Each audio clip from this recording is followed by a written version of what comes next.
Qatar's Minister of State for Foreign Affairs, Mohammed bin Abdulaziz Al-Khulaifi, and Donald Trump's senior advisor for Africa and the Middle East, Massad Boulos, held a joint press conference in Doha.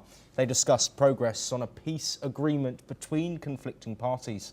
Al-Khulaifi highlighted ongoing international efforts and detailed follow-up mechanisms to ensure compliance. This, of course, relating to a deal that was signed between the Democratic Republic of Congo and the M23 rebels. Boulos emphasised the importance of state sovereignty and acknowledged the complexity of reaching a final agreement.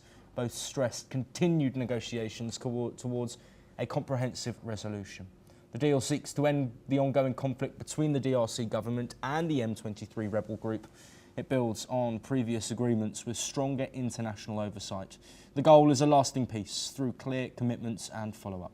Let's have a listen to what Qatar's Minister of State for Foreign Affairs and Donald Trump's senior advisor for Africa and the Middle East said in their joint statement. تنفيذ الالتزام يقع على عاتق طرفي النزاع. فطرفي الإعلان قد اتفقوا على عدد من المبادئ الأساسية التي شملتها بنود الاتفاق، وهذه البنود تخضع لآلية متابعة. وهذا ليس الاتفاق الأول ما بين الطرفين، هناك اتفاقات سابقة، لكن ما يميز فعلا هذا الاتفاق هذه المرة هو المشاركة الدولية الكبيرة التي حظي بها طرفي الاتفاق فيما يتعلق بوضع آليات متابعة مفصلة نستطيع من خلالها رسم تقارير واضحة موجهة للأطراف فيما يتعلق بتنفيذ هذه البنود. ليس هناك أي حلول سحرية خاصة بما يتعلق بالجدول الزمني. هناك عمل جاد من قبل الطرفين، ومثل ما تفضل معالي من قبل المجتمع الدولي.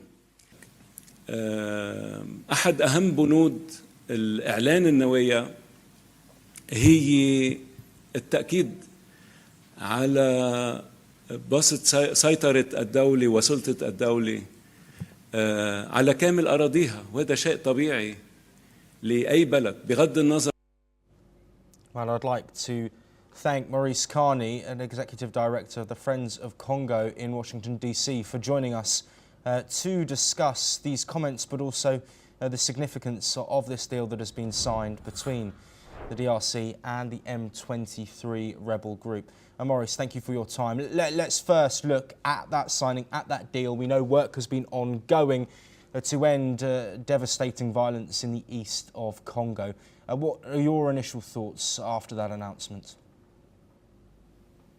You know, it's a step forward.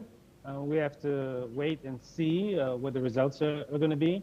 I would like to say, however, it's not by accident that these peace agreements, these accords, have been signed in Doha and Washington. That gives the audience a sense of what's driving these peace accords, and that is the economic interests of Qatar and the economic interests of the United States. And when those two economic interests are driving a peace deal, that means there are going to be some fundamental gaps, especially as it relates to the concerns of the local population. So this is a very top-level, undertaking.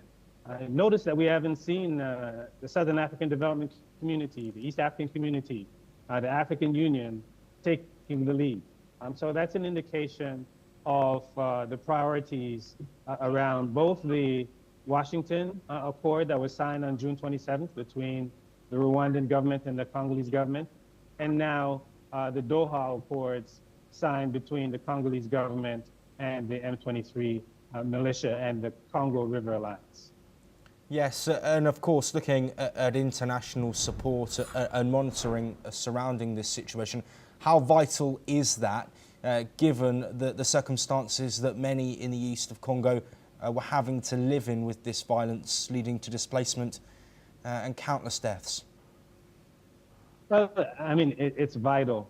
You know, when you talk about international support, we thought Resolution 2773 coming out of the UN Security Council, where you had a unanimous vote, 15-0, on the part of the entire world, calling for very specific actions in an effort to relieve the suffering on the East. For example, Resolution 2773 called for the immediate, unconditional withdrawal of Rwandan soldiers from the Congo, the cessation of Rwanda's command and control of the M23, immediate ceasefire, the opening of a humanitarian corridor.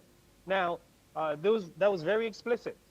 Now, these two deals, the Washington Accord and the Doha Accord, puts us on a track towards those, but they weren't the priority. They weren't the immediate request. Now, this Doha Accord calls for a ceasefire, immediate ceasefire. So we'll see if that is actually implemented. According to this recent accord, there's a mechanism that has to be put in place in order for that to be realized. So here again, we see questions of peace, questions of justice, questions of sovereignty, territorial integrity being conditional, not unconditional, as we saw in the Resolution 2773 coming from the United Nations